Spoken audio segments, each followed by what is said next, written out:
Selamat malam, selamat siang, selamat pagi yang di Amerika. Terima kasih. Untuk hari ini kita mau belajar bersama-sama mengenai topik lust. Kita hidup di dunia yang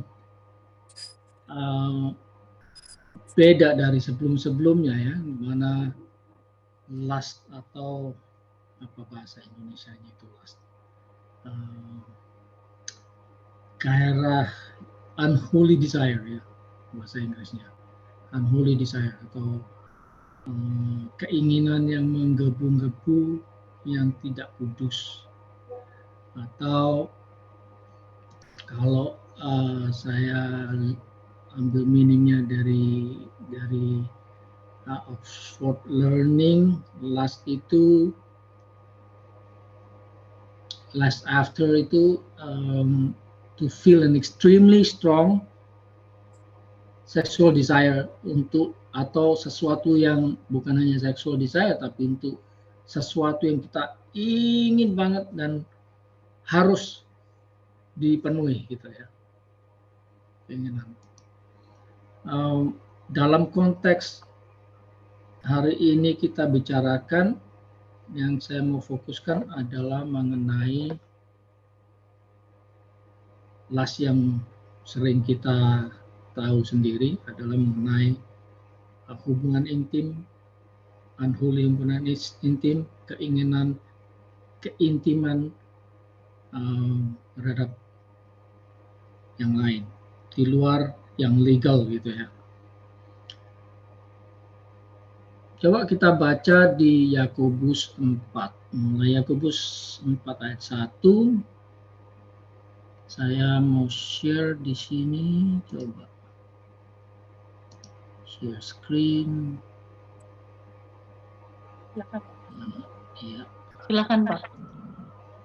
Oh, nggak bisa share saya. Nggak bisa Pak. Nggak Sebentar. bisa share. Nah. Silakan Pak. Oke.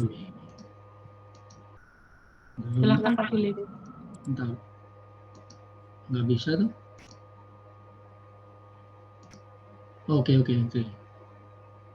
Iya. Nah, ini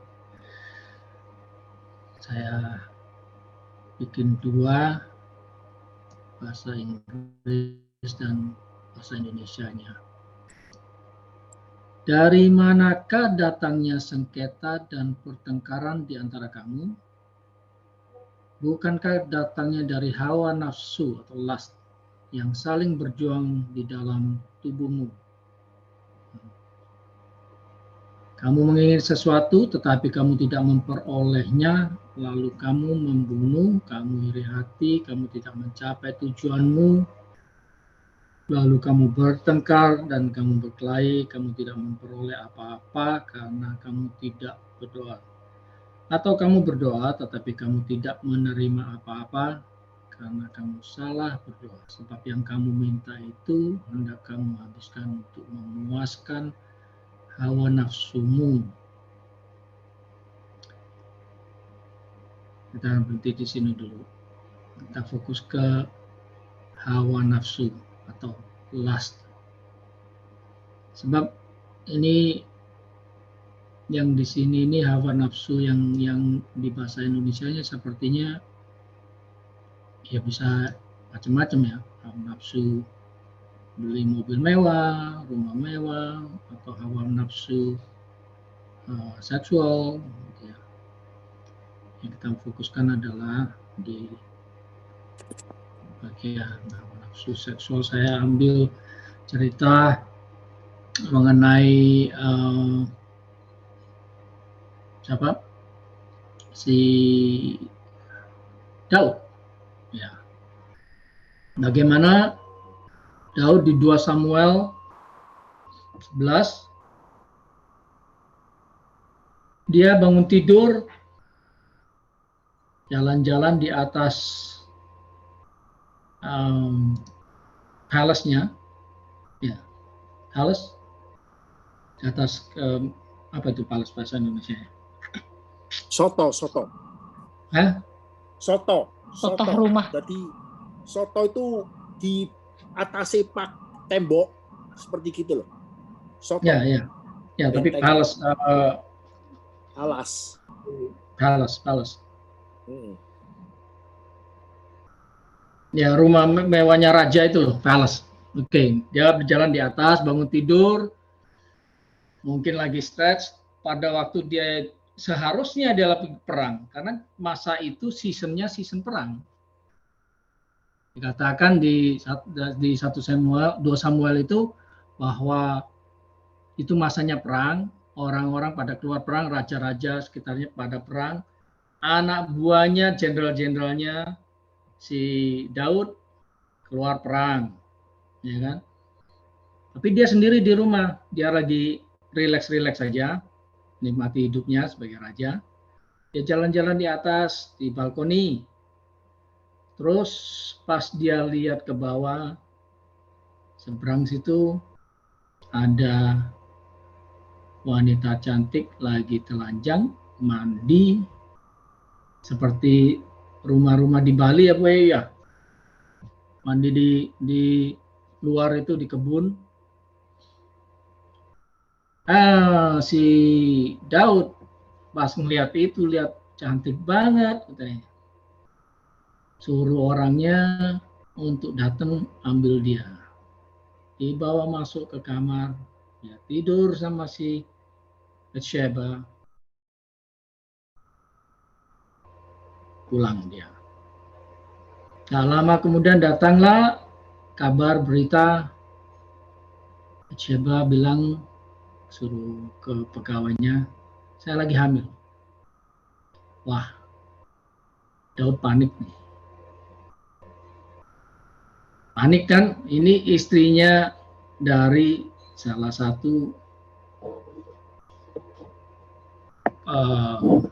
patriot dia lah, jago perangnya David.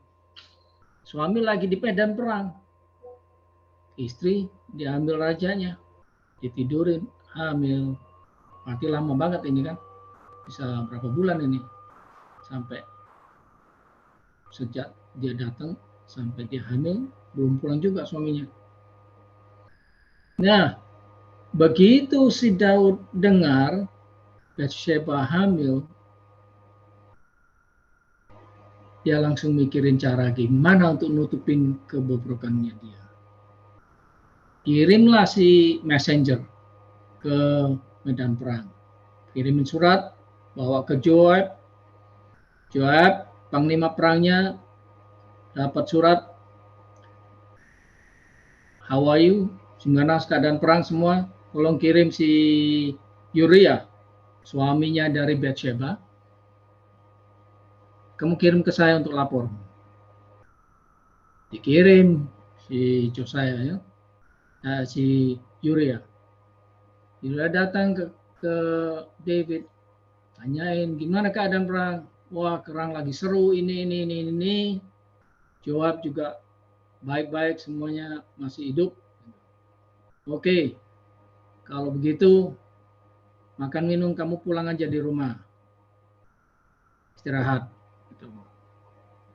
Ternyata si Uriah bukannya pulang, dia keluar, dia tidur di depan pintu dengan pegawai tuannya, dikatakan situ, yaitu Joab. Tidur di situ, dilaporinlah ke David. Pada waktu dia dikirim untuk pulang, Daud suruh orang-orangnya untuk bawa kado, hadiah, seolah-olah penghargaan. Ya, seolah-olah penghargaan bahwa ini loh, kamu dihargai untuk perang. Tapi ternyata dia nggak pulang. Akhirnya dipanggil paginya. Kenapa kamu nggak pulang? Uriah bilang, Raja Daud, orang-orang Israel lagi pada perang. Tuanku Joab pada perang. Nggak adil, nggak fair, nggak pantas buat saya pulang makan, minum, nikmati waktu dengan istri saya nggak akan melakukan ini. Wah, ini rencana jahatnya si Daud keluar. Tadinya dia pikir kalau Uria pulang, dia pasti pulang kangen-kangenan sama istrinya toh. Jadi waktunya dipas-pasin supaya begitu dia berangkat lagi, pulang-pulang dia dengar istrinya hamil, punya anak, dipikir itu anaknya si Uria. Tapi si Uria ini punya hati kesatria, dia tidak mau untuk pulang. Karena rencana busuknya si Daud nggak berhasil, dia bilang ke Uria, oke, kalau begitu besok pagi kamu duduk di sini aja dulu, nginep sini, ayo makan-makan. Diajak makan, mabok, dia tidur lagi di depan situ, tetap nggak mau pulang. Besok kamu pagi berangkat, bawa surat ini ke Joab. Dibawa surat ke Joab sama si Uria, ditulis di situ, Joab, kamu taruh Uria di medan perang yang paling sengit, paling bahaya. Nanti begitu musuh-musuh menyerang dengan sengit, kamu tarik mundur pasukanmu, biar dia mati di situ. Kurang ajar nggak? Ya, kurang ajar ya. Dia dijebak di situ. Benar juga, dibawa ke medan perang paling depan, banyak yang mati, termasuk si Uria. Begitu Uria mati, si Joab kirim messenger ke David. King David, kita sudah serbu wilayah ini. Beberapa yang roboh, mati, termasuk Uria. Legalah si David, aman gua, aman, gak ada yang tahu. Jadinya langsung dia merasa bebas, si Batseba dibawa ke kerajaan, dinikahi jadi istrinya. Ya. Jadi istrinya akhirnya hamil, tapi anak pertama itu waktu lahir dalam seminggu itu sakit. Dia langsung doa puasa, gak mau makan, gak mau tidur, negotiate sama Tuhan untuk jangan mati anak itu. Ya. Nah, itulah kekejian. Di Mika 2 ayat 1, Mika 2 ayat 1 ini saya siapkan. Katakan, woe to those who plan iniquity, those who plot evil. Coba bahasa Indonesianya saja. Mika 2 ayat 1.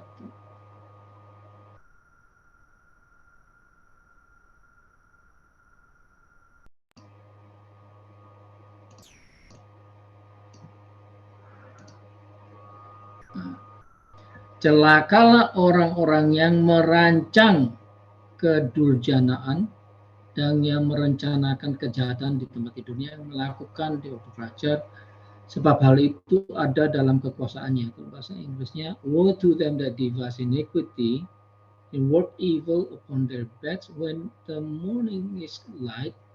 They practice it because it is in the power of their hand. Jadi karena dia merasa punya kekuasaan, dia merasa bebas melakukan apa yang dia mau. Tapi ini dibenci sama Tuhan. Si Uria ini orangnya baik banget ya. Dia ada kesempatan untuk pulang ketemu anak istri mungkin. Dia nggak mau. Tetap dia mau tinggal sampai perang selesai. Dan ini celaka buat si David. Celaka buat David. Lalu apa yang terjadi? Tuhan kirim si Nabi Nathan. Kamu ketemuin si David. Tegur dia. Nathan datang ke cerita. Ada 2 orang kaya dan miskin di satu kota. Yang miskin punya cuma 1 domba. Domba ini dibeli, disayang-sayang sampai dia tiduran sama domba ini. Sedangkan yang 1 orang kaya dia banyak ternaknya. Satu hari ada pengunjung datang ke kota itu, datang ke orang kaya ini. Tapi dia dijamu bukan ngambil dari ternaknya, dia ambil dari ternaknya si miskin yang cuma punya 1 itu. Dibunuh, dikasihkan ke pengunjung ini, foreigner visitors ya. Wah, seolah-olah dia yang baik hati ya. Mendengar ini si Daud marah besar. Gak pantas itu orang, harus dibunuh katanya. Nathan kasih tahu, kamu itu orangnya. Kamu sudah merencanakan yang jahat, ambil Bathsheba, mau bunuh si itu Uriah. Langsung si Daud anjlok hatinya. Dia langsung bertobat. Tapi apa yang terjadi adalah sejak saat itu Tuhan bilang, sword, pedang gak akan lepas dari rumahmu. Engkau diampunin, tapi pedang tidak akan lepas daripadamu. Saya jadi ingat mengenai Numbers, bilangan. Coba kita buka bilangan 14 ayat 18. Numbers, oke. Okay. 14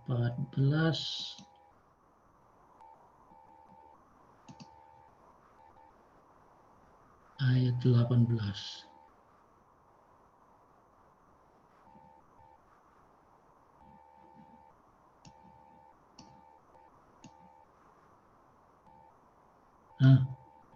Tuhan itu panjang sabar, kasih setianya berlimpah-limpah. Ia mengampuni kesalahan dan pelanggaran, tetapi sekali-sekali tidak membebaskan orang yang bersalah dari hukuman. Bahkan ia membalaskan kesalahan bapak kepada anak, ngeri, kepada keturunan ketiga dan keempat. Ya, ini the Lord is long suffering, and of great mercy, forgiving iniquity and transgression, and by no means clearing the guilty, visiting the iniquity of the fathers upon the children unto the 3rd and 4th generation. Mundur kita ke kisah Daud. Kekejian Daud, kalau kita lihat, anak dari Daud dan Bathsheba, anak pertama, seminggu itu mati. Anak kedua, anak ketiga, anak keempat, gak ada yang dihitung. Apa ini kebetulan dengan bilangan 14-18 tadi? Ya. Anak kedua Shimea, Sobab, Nathan, ya. Keempat, gak masuk hitungan. Kalau kita lihat silsilanya sampai Nathan ke Joseph, gak masuk hitungan. Dari anak kelimanya Solomon baru mulai keluar lagi keturunan yang dihitung jadi raja. Ya, jadi ini kita lihat Tuhan ampuni kesalahan kita yang kejam-kejam itu, tapi akibatnya tetap berjalan. Lust, karena lustnya, kehawa nafsunya si Daud membuat keluarganya porak-poranda. Kita tahu cerita mengenai Absalom, di mana dia berontak, mengenai anak yang lain diberontak juga. Ada yang memperkosa Tamar, half sisternya, sampai dibunuh sama si Absalom. Macam-macam kocar-kacir, istri-istrinya sampai ditidurin di siang bolong di atas atap rumah oleh anaknya sendiri. Waduh, kacau hidupnya si Daud. Akibat satu dosa, lust. Bagaimana kehidupan dunia kita juga? Di Amerika ini 55% perkawinan hancur habis di dalam perceraian. Dari 55% ini, mayoritas itu banyak juga terjadi karena infidelity, perzinahan antara suami istri. Apakah itu hanya laki terus nggak setia di luaran? Tidak juga. Ini saya lihat ya, cheating wife. Ini ada seorang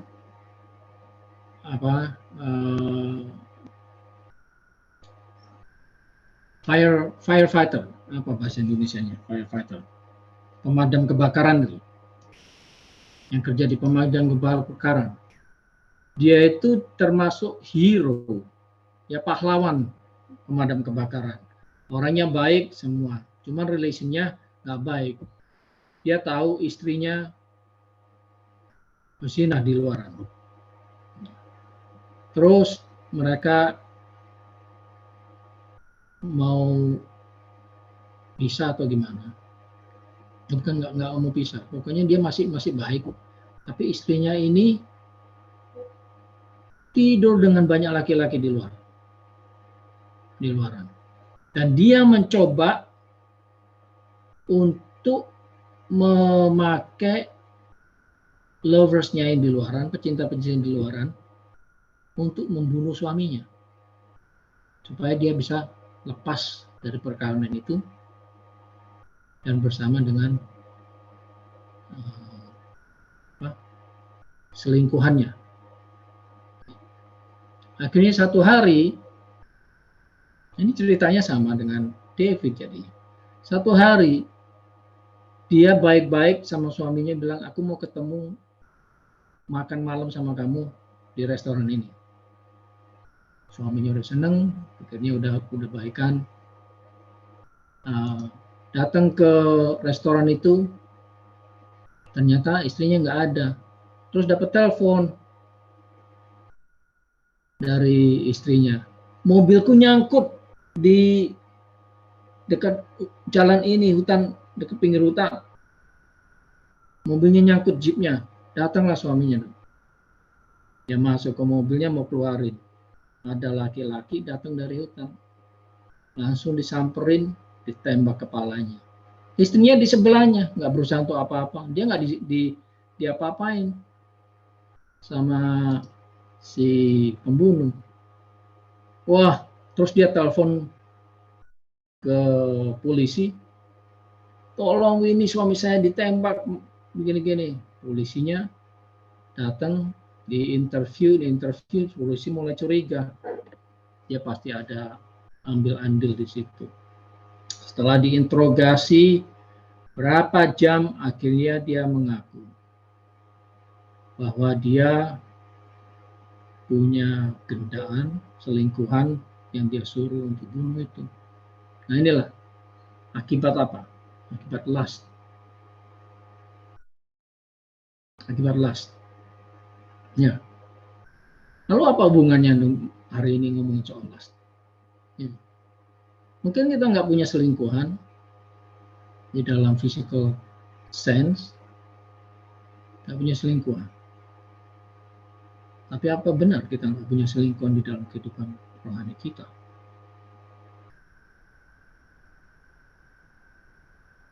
Nah, apa benar kita nggak punya selingkuhan di dalam kerohanian kita? Kita lihat di Yeremia 3 ayat 1 sini. If a man divorces a woman and she goes and marries someone else, he will not take her back again. For what usually corrupt the land, but you have prostituted yourself with many lovers. So why are you coming back to me? Ini ngomongin soal Jeremiah, Israel dengan Tuhannya. Pada waktu kita mencintai dunia ini, punya nafsu, kita ini gereja Tuhan kan katanya bride of Christ, ya, bride of Christ. Gereja Tuhan itu bride of Christ. Sudah ditebus, dipersiapkan untuk hari besar nanti. Nah, kalau dulu sebelum ditebus, kita itu married, kawin sama dunia, penguasa dunia. Tapi pada waktu kita ditebus,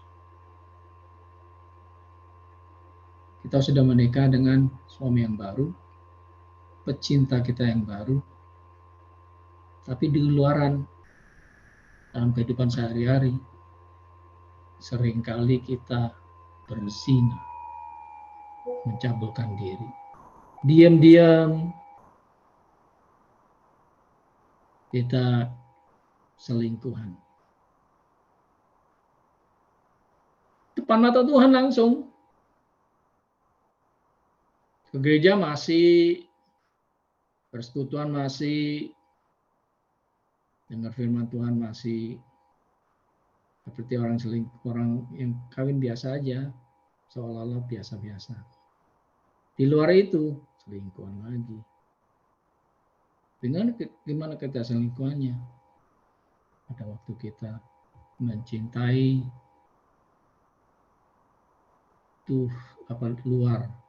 dunia luar, dan tidak menghiraukan dia. 1 Korintus 6:19 mengatakan kan, kita ini temple of the Holy Spirit who is in you, yang tinggal di dalam kita. Jadi dia tahu kelakuan kita kan, pikiran hati kita, mencintai siapa, lebih dari siapa. Apa kita setia di dalam hubungan kita? Atau kita cari masalah?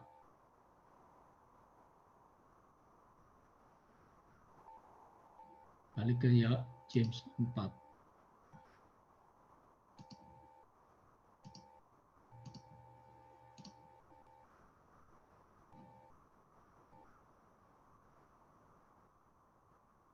Ayat 4. Hai kamu orang-orang yang tidak setia. Oh, ini saya suka bahasa Inggrisnya di sini. You adulterers and adulteresses. Lebih keras di sini kata-katanya. Dilabrak langsung sama Tuhan. Diingetin. Engkau pezina. Katanya. Adulterers. Berselingkuh. Kalau ini masih agak lembut. Orang-orang yang tidak setia, bahasa Indonesianya. Tidakkah kamu tahu bahwa persahabatan dengan dunia adalah permusuhan dengan Allah? Jadi barang siapa hendak menjadi sahabat dunia ini, ia menjadikan dirinya musuh Allah. Janganlah kamu menyangka bahwa kitab suci tanpa alasan berkata, roh yang ditempatkan Allah di dalam kita, diingininya dengan cemburu. do you think that the scripture said in vain, the spirit that dwelt in us lusted to envy? Tuhan itu cemburu melihat kita, kelangkuan kita. Ya. Sering ingat tadi ceritanya mengenai Daud, dia mencoba memanipulasi si Uria untuk pulang. Seolah-olah Raja Daud baik ya, aku disuruh pulang istirahat dari perang, ketemu istri, makan minum, enjoy time, mau dikasih berapa, seminggu, 2 minggu, sebulan. Tapi itu hanya pura-pura, memanipulasi doang. Dan gak berhasil.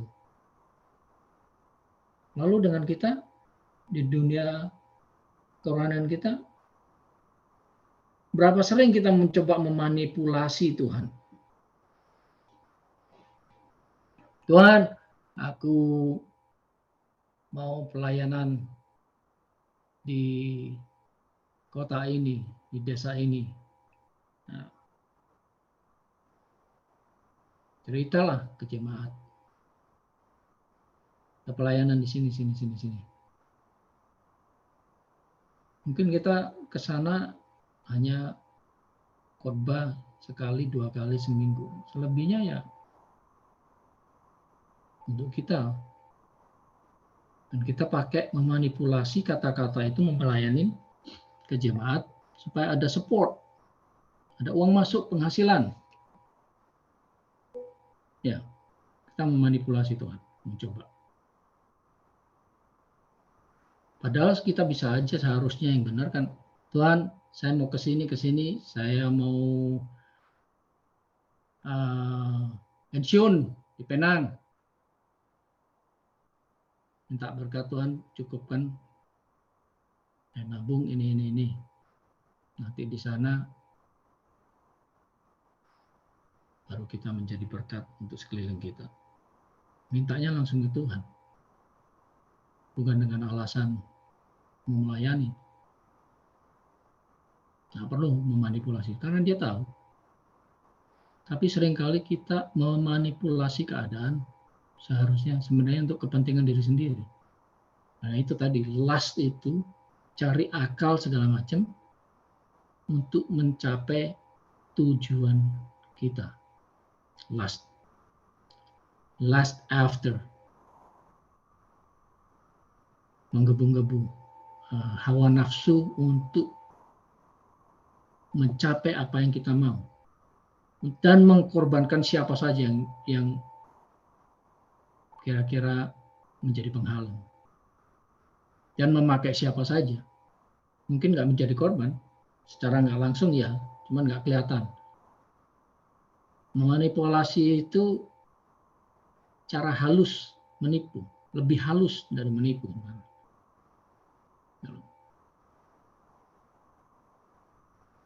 Lebih halus dari menipu. Nah, di sini ayat tadi mengatakan ayat 5, Roh Allah itu ada di dalam kita, melihat kita dengan cemburu. Kehidupan kita sehari-hari, dia ada di dalam kita. Berarti dia kemanapun kita berada, dia ada bersama kita. 24 hours. Dia tahu apa yang kita lakukan.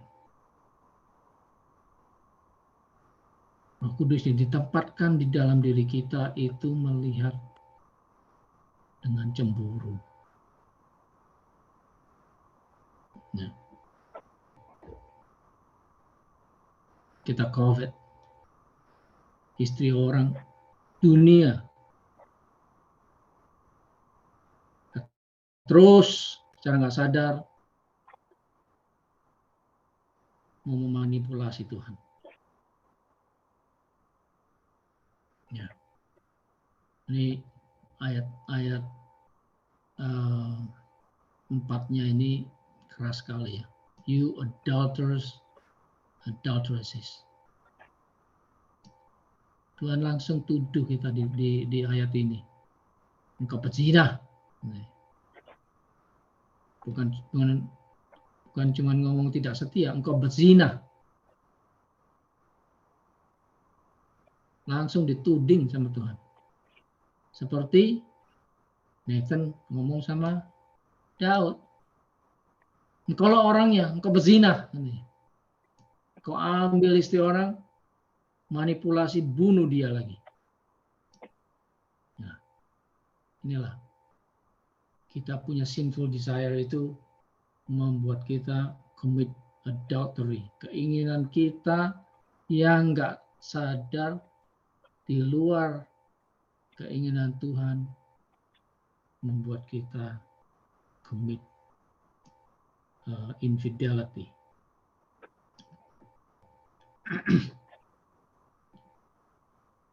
Lalu bagaimana? Kita lihat respons Daud ya. Saya ingat waktu Daud di berapa dia? 2 Samuel kalau nggak salah. Ya, 2 Samuel. Mengenai dia ngitung pahlawan-pahlawan perangnya dia. Lalu dia panggil Joab untuk hitung semua itu ada berapa. Joab balik lagi, ada 800 di Israel, pahlawan perang, valiant man. Ada 500 di Juda. Pada waktu dia ngomong itu langsung kaget si David juga. Baru sadar dia bahwa itu menjadi satu kebanggaan dia berdosa di dalam Tuhan. Begitu dia dengar laporan itu, dia baru sadar bahwa dia mengandalkan kemenangan-kemenangan peperangan dia seolah-olah itu karena banyaknya pahlawan jagoan-jagoan dia perang. Tuhan marah sama dia. Dihabisin 70.000 orang Israel sama Tuhan gara-gara itu. Dia suruh milih kan 3 pilihan. Kamu mau ada 3 tahun kelaparan, 3 hari ada pestilence, atau kamu 3 bulan untuk ngungsi dikejar-kejar musuh.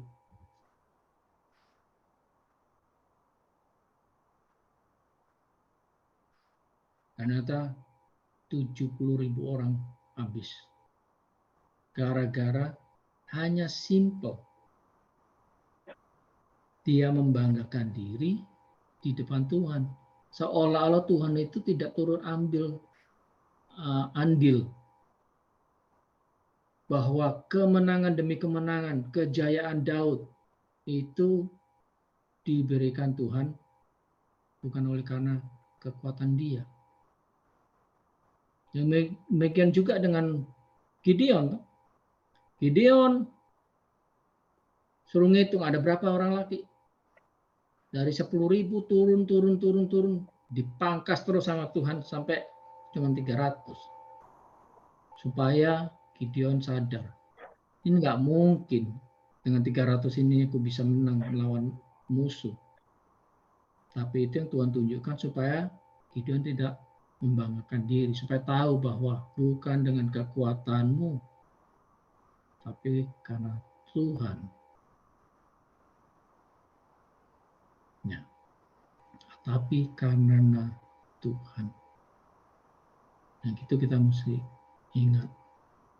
Sebab begitu kita tahu untuk orang-orang yang percaya bahwa kita tidak lagi menganggap dia secara tidak langsung, tidak sadar, kita telah memprostitusikan diri kita ke dunia. Tuhan sangat marah. Heavy. Nah, si Daud sebagai Daud, meskipun dengan kelemahan-kelemahan dia, toh dia tetap dipanggil a man after God's own heart. Seseorang yang man after God's own heart. yang bantu. Seperti sesuai dengan hatinya Tuhan gitu. Karena David ini orangnya setia sama Tuhan. Ada kelemahannya dan dia cepat bertobat. Nggak banyak alasan. Kalau dia begitu dikasih tahu, udah nggak ada keluar kata-kata alasan lain. Langsung bertobat di tempat yang saat itu. Dia mencintai Tuhan dengan sungguh-sungguh. Jujur dan berterima kasih. Pada waktu Nathan kasih tahu, engkaulah orangnya, aku tuh berdosa kepada Tuhan. Nathan bilang, Tuhan itu berkata begini, kamu di-anointed dari jaga kambing, domba, sampai diangkat jadi raja. Kekayaan Raja Saul diberikan ke kamu. Israel diberikan ke kamu. Semua yang kamu punya diberikan ke kamu. Semua ada. Gak cukup. Kalau kamu merasa gak cukup, bahkan Tuhan sudah siap mau ngasih jauh lebih banyak lagi. Tapi engkau telah menyakiti hati Tuhan. Dengan caramu lasting after another woman and killing innocent man.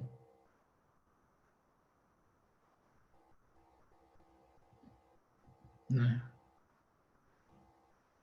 kita lihat diri kita, apakah kita nggak melihat berkat-berkat yang sudah Tuhan kita kasihkan kepada kita? Tidak cukupkah itu? Sampai kita lasting after the world. Jadi seolah-olah ex-suami kita, yaitu dunia ini, kalau kita ini bride, the church is the bride, ex kita itu lebih menggairahkan daripada bersama Tuhan. Legally, kita sudah ditebus, jadi legally kita itu masih statusnya masih menikah. Kalau sudah tebus, legally kita ini orang percaya. Jadi legally kita itu masih menikah, ya tanda kutip, menikah. Nah suami kita. Tapi kita sering selingkuh sama ex. Ya, hati-hati. Kita semua punya tendensi untuk itu. Sering atau tidaknya kita pasti pernah melakukan. Tinggal mau diakui apa tidak. On the spot seperti Daud. Ya. On the spot. Seperti Daud. Mesti ngaku.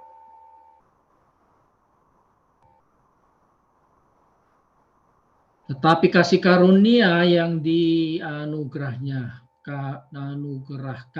kepada kita lebih besar daripada itu. Karena itu ia katakan Allah menentang orang yang congkak dan mengasihi orang yang rendah hati. Tunduklah kepada Allah, lawanlah iblis, maka ia akan lari daripadamu. Nah, ini ayat 7. Submit yourself therefore to God and resist the devil. Salah satu cara untuk kita menghindari itu adalah selalu kita submit kepada Tuhan. Lawan kalau ada cobaan-cobaan dari si iblis. Seperti Tuhan Yesus melawan iblis firman dengan firman. Mendekatkan diri kepada Tuhan. Draw nigh to God. Dia akan mendekatkan diri kita kepada Dia. Cleanse your hands, you sinners, and purify your hearts, you double-minded. Ya. Mendekatlah kepada Allah dan Dia mendekatkan padamu, tahirkanlah tanganmu, hai kamu orang-orang berdosa. Dan sucikanlah hatimu, kamu yang mendua hati. Yang mendua hati, punya simpanan tuh. Sadarilah kemalanganmu, berduka cita dan merataplah. Hendaklah tertawamu kamu ganti dengan ratap dan sukacitamu dengan duka cita. Ada pertobatan langsung. Grieving. Seperti Daud. Grieving. Dia merasa bersalah itu. Rendahkanlah dirimu di hadapan Tuhan. Dan Dia akan meninggikan kamu kembali. Sini tutup Yakobus 4 ini sebagai peringatan buat kita semua ya. Supaya kita tahu status kita dengan Kristus itu jangan sampai dilupakan.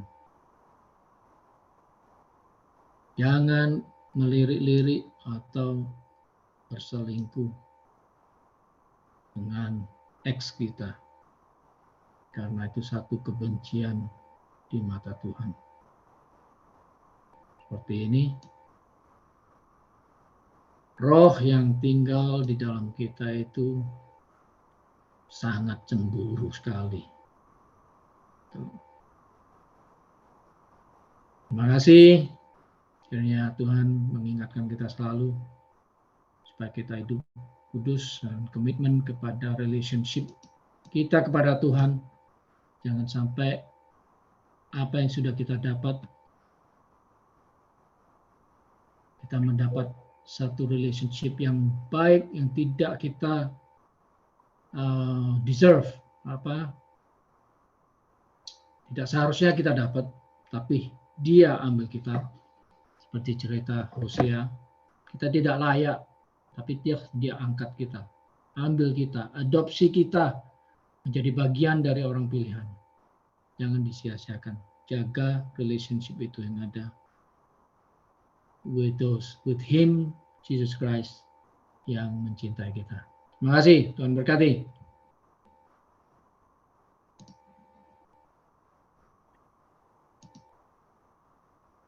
Wahyu, silakan. Terima kasih untuk Pak Philip Suparto yang sudah menyampaikan firman Tuhan bagi kita semua. Setelah itu kita akan berdiskusi. Silakan Pak Philip.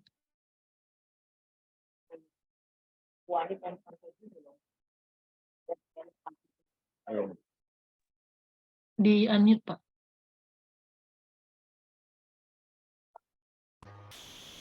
Sorry. Yes, Tuhan Yesus terima kasih dengan firman yang sudah kami pelajari dan mengingatkan kami.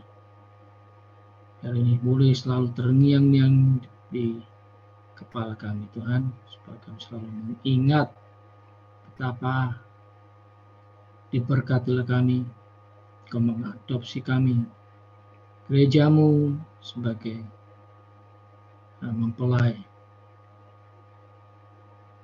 jadi anak-anak, supaya kelakuan tindak tanduk kami menjadi lebih baik lagi, lebih mengerti firman-Mu dan menjadi pelaku firman. Kami menjadi lebih disempurnakan kembali dalam karakter kami, hati pikiran kami. Kami mau setia, kami mau belajar untuk tidak menyakiti hati-Mu lebih sering. Tuhan, segala kelemahan kami boleh dikuatkan, kami boleh diingatkan bahwa kami tidak mampu melakukannya tanpa kekuatan daripada-Mu. Roh Kudus yang ada di dalam diri kami masing-masing tidak sia-siakan. Menjadi penolong yang menguatkan kami, membimbing kami berjalan sampai Engkau datang kembali. Terima kasih Tuhan untuk semuanya. Dalam nama Tuhan Yesus kami berdoa. Amin. Amin. Recordingnya, Bu.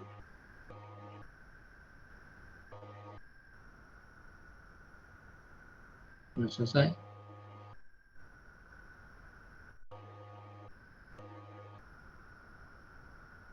Baik Bapak Ibu, kita akan masuk ke dalam diskusi. Pak Philip, sekali lagi terima kasih banyak untuk firman yang sudah di-sharingkan malam hari ini. Thank you.